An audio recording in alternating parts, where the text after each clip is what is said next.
అందరికీ నమస్కారం. నేను శిరీష. ఈరోజు మనతో పాటు ఉన్నారు ప్రముఖ ఆధ్యాత్మికవేత్త, త్రి జగద్గురు పీఠం చైర్మన్, వారసురాలైన మైలావరపు నాగమణి గారు. అమ్మగారితో మాట్లాడదాం. అమ్మ నమస్తే. నమస్కారం అమ్మా. అమ్మ, కార్తీక మాసం వచ్చేసింది. కార్తీక మాసంలో సులువుగా ఎలా పూజ చేసుకోవాలి, ఎలాంటి నియమాలు పాటించాలి, అదే విధంగా ఏ సమయంలో పూజ ఆచరించాలో తెలియజేయండి. అంటే నెల మొత్తం మీద సులువుగా అంటే కార్తీక మాసంలో పాడ్యమి రోజు నుంచే మనకి ఏంటంటే కార్తీక స్నానాలు అనేవి మనం ప్రారంభం చేసుకుంటాం. అంటే తెల్లవారుజామున 5 గంటలకి సూర్యోదయం కాకముందే బ్రాహ్మీ ముహూర్తంలో కార్తీక స్నానాలు ఆచరించడంతో మనకి ప్రారంభం అవుతుంది. దాన్ని బట్టి మీరు ఓపిక శక్తిని చూసుకుని, ఆరోగ్య సమస్యలు ఇవన్నీ కూడా చూసుకుని మీరు కార్తీక మాసం మొత్తం చేయగలరా, లేకపోతే కార్తీక సోమవారం వరకే చేయగలరా, లేకపోతే ఏదైనా కార్తీక మాసంలో వచ్చే పర్వదినాలు ఉన్నాయి కదమ్మా, ఏకాదశులు, చిలుకు ద్వాదశి, అట్లాగే బలిపాడ్యమి అని, కార్తీక పౌర్ణమి అని, భగినీహస్త భోజనం అని, చివరికి పోలి పంపించడం అని, చివరిది మళ్ళీ పాడ్యమికి పోలిని పంపిస్తాం కదా. అట్లా మీరు శక్తిని చూసుకుని, ఓపికను చూసుకుని ఎంతవరకు మనం చేయగలం, పరిస్థితులు మనకి ఎట్టా సహకరిస్తాయని చూసుకుని మనం ఆచరించుకోవటం మంచి పద్ధతి. ఎలా అయినా చేసుకోవచ్చు, కానీ స్నానాలతోనే మొదలవుతుంది. అమ్మ, అలాగే ఇది ఏ సమయంలో చేసుకోవాలి పూజా విధానం అంటే ఏదైనా మనం తెల్లవారుజానే కార్తీక స్నానం చేస్తాం కాబట్టి అమ్మా, స్నానం చేసిన వెంటనే మనం పూజాది కార్యక్రమాలు నిర్వహించుకోవచ్చు. పెంద్రాళ్ళే కార్యక్రమాలన్నీ అయిపోతాయి. అలాగే అమ్మ, ఈ కార్తీక మాసం అనగానే మనం ముఖ్యంగా చూసుకుంటే నది స్నానాలు, దీపారాధనలు ఎక్కువ ఉంటాయి. అసలు నది స్నానం చేయడానికి గల కారణాలు ఏంటి? ఎందుకంటే ఇప్పటిదాకా వర్షాలు అనేవి కురుస్తూ ఉంటాయి.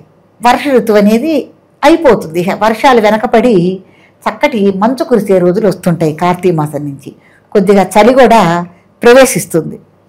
కాబట్టి ఇప్పటిదాకా మనకి వానలు కురుస్తున్నాయి కాబట్టి ఆ వానలు కురిసి భూమిలో, అడవుల్లో కానీ ఎక్కడన్నా కూడా భూమిలో ఈ జలాలన్నీ ఇంకి కొన్ని రకాలైన ఔషధ గుణాలన్నీ నీటిలో చేరతాయి.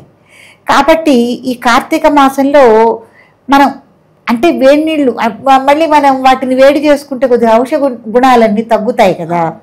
కాబట్టి డైరెక్ట్గా మనం అలాగే స్నానాలు చేయటం, నదుల్లో కానీ సముద్రంలో కానీ, సముద్రం అంటే మనం ఏదో కార్తీక పౌర్ణానికి కానీ కార్తీక సోమవారాలకు కానీ పెడతాం. రోజు అయితే కనుక మన దగ్గరలో ఉన్న నదులు ఏవైతే మీకు అందుబాటులో నదులు ఉన్నాయి, కృష్ణ కానీ గోదావరి కానీ, మీరు ఏ తీరంలో ఉన్నారో అక్కడ చూసుకుని, లేకపోతే మీకు సరస్సులు ఉంటాయి, చెరువులు ఉంటాయి, అవి లేకపోతే బావులు ఉంటాయి. ఇవి కాకుండా మీకు ఇప్పుడు బోర్లు ఉన్నాయి కదా, బోర్లలో కూడా మనం మోటార్ వేసుకుంటే వెంటనే భూగర్భ జలాలు డైరెక్ట్గా వచ్చే అవకాశం ఉంటుంది. చక్కటి గోరువెచ్చగా మన భూగర్భంలోంచి రావటం జరుగుతుంది. కాబట్టి ఈ కార్తీక మాసంలో ఈ స్నానాలు చేయటానికి అంత విశేషం, అంత గొప్పతనం ఉందన్నమాట. అంటే మనకి శరీరానికి వర్చస్సు అనేది పెరుగుతుంది, ఆరోగ్యం చేకూరుతుంది. అది మనం కార్తీక స్నానాలు చేయటంలో కూడా ముఖ్య ఉద్దేశం ఆరోగ్యపరంగా కూడా ఉంది. అలాగే అమ్మాయి, కార్తీక మాసంలో మాంసాహారానికి చాలా మంది దూరంగా ఉంటారు. అవును. మరి ఈ ఆహారానికి ఎందుకమ్మా దూరంగా ఉంటారు? అంటే మనము కార్తీక మాసం అనే కాదండి, మార్గశిర మాసం ఉంది, మొన్న దాకా దసరాలు చేసుకున్నాం, అంత క్రితం వినాయక చవితి చేసుకున్నాం. ఏదైనా నోములు, వ్రతాలు, పూజలు, అట్లా ఈ హోమాలు, దైవానికి సంబంధించిన కార్యక్రమాలు ఏవి చేసుకున్నా కూడా మనం తప్పకుండా కూడా నియమనిష్టలతోనే ఉండాలి. అందులో నిషిద్ధమైంది మధుమాంసాలు తినటం అనేది. ఎవరికైనా మందలవాటు ఉంటే చేసుకోవటం, చుట్టాబిట్టి తాగకుండా ఉండటము. తర్వాత చిన్ని ఉల్లిగడ్డ, పెద్ద ఉల్లిపాయ అంటారు కదా, అది కూడా పూర్తిగా నిషిద్ధం అన్నమాట. ఎందుకంటే దైవశక్తికి ఇవి పనికిరావు. ఎందుకు అంటే ఇవి రజోగుణాన్ని ప్రేరేపిస్తాయి. అసలు కోపము ఎక్కువగా అట్లా రజోగుణంగా ఉంటాం అన్నమాట, సాత్వికంగా ఉండం. మనం దైవారాధన చేయాలంటే ఎలా ఉండాలి? సాత్వికంగా ఉండాలి. కాబట్టి సాత్విక గుణం కాకుండా రజోగుణాన్ని ప్రేరేపించేవి కాబట్టి అదొకటి ఆరోగ్యపరంగా కూడా మంచిది కాదు. కాబట్టి మాంసం తింటల్లో కూడా జంతు సంబంధించిన అది హింసతో కూడి మనం ఆ ఆహారాన్ని తింటాం కాబట్టి ఇవన్నీ మనకి నిషిద్ధించడం అనేది జరిగింది. ఇది సనాతన ధర్మంలోనే మనకి ఉన్నది. ఇవాళ మీరు నేను అనుకునేది కాదు. ఈ ఆచార వ్యవహారాలని సనాతన ధర్మంలోనే మనకు ఉన్నాయి. అలాగే అమ్మ, కార్తీక మాసంలో దీపారాధనకు వచ్చేసి ఉసిరికాయ దీపం అంటే చాలా ప్రత్యేకత. అసలు ఉసిరికాయ దీపాన్ని ఎందుకు వెలిగించాలి? ఎందుకంటే సాక్షాత్తు ఉసిరి చెట్టుని శ్రీ మహావిష్ణువుగా భావించి మనం చిలుకు ద్వాదశి రోజున కూడా మనం ఉసిరి కొమ్మకిను తులసమ్మకి కలిపి వివాహం చేయటం కూడా ఉంటుంది. తులసి దామోదర కళ్యాణం అని అలా మనం వివాహం కూడా చేస్తాం కదా. కాబట్టి ఆ వృక్షం నుంచి లభించిన ఈ ఉసిరికాయకి అంత ప్రాముఖ్యత ఉంది. కాబట్టి ఆ ఉసిరికాయ మీద దీపం పెట్టుకోవటం అనేది చాలా విశిష్టత, గొప్పతనం. అలా పెట్టిన దీపాన్ని ఏదన్నా మంచి సద్బ్రాహ్మణ్ణి చూసుకుని దాంట్లో కొద్దిగా దక్షిణ చేర్చి దీపదానం చేసుకోవటం కూడా చాలా ప్రధానం.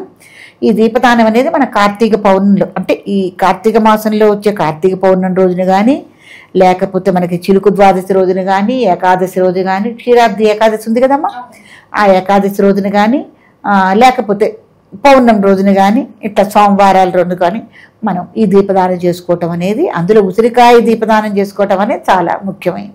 అమ్మ, అలాగే దీపాలలో నక్షత్ర దీపం కూడా వెలిగిస్తాం. బాగుంది. మరి నక్షత్ర దీపం ఎందుకు వెలిగించాం? నక్షత్ర దీపాలు వెలిగించడం అనేది అది మనకు ఎక్కువగా దేవాలయాల్లోనే చూస్తాం తల్లి.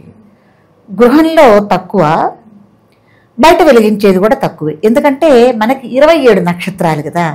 27 నక్షత్రాల్ని మనం 27 రోజుల్లో రోజు నిత్యధూప దీపం వెలిగించకపోయినా కూడా ఒక్క రోజున మనం 27 ఒత్తులు వేసి, అది ఒక స్టాండ్ ఉంటుంది, 27 ఒత్తులతో కలిపిన ఒక స్టాండ్, అది నక్షత్ర హారతి అని అంటారు.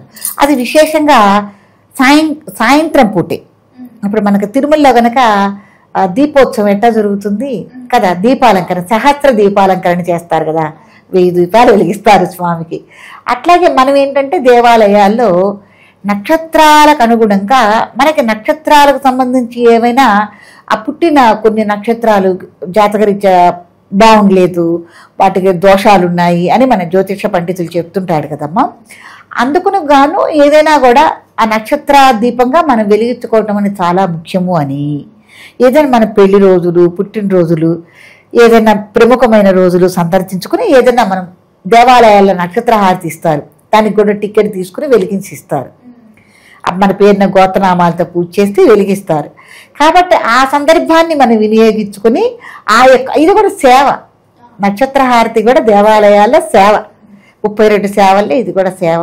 దీన్ని మనం ఉపయోగించుకుని అట్లా నక్షత్ర హారతి ఇచ్చుకోవటం అనేది చేస్తూ ఉంటాము. దానికి కూడా యథావిధిగా అక్కడ అయ్యగారు ఒక క్రతువులా చేయిస్తారు, చేసుకుంటాం. మొత్తం మీద అమ్మ, ఈ కార్తీక మాసం పూజా విధానం, అలాగే ఎలాంటి నియమాలు పాటించాలి, దీపాలకున్న ప్రతి ఒక్క దాని గురించి తెలియజేసినందుకు ధన్యవాదాలు. మంచిది.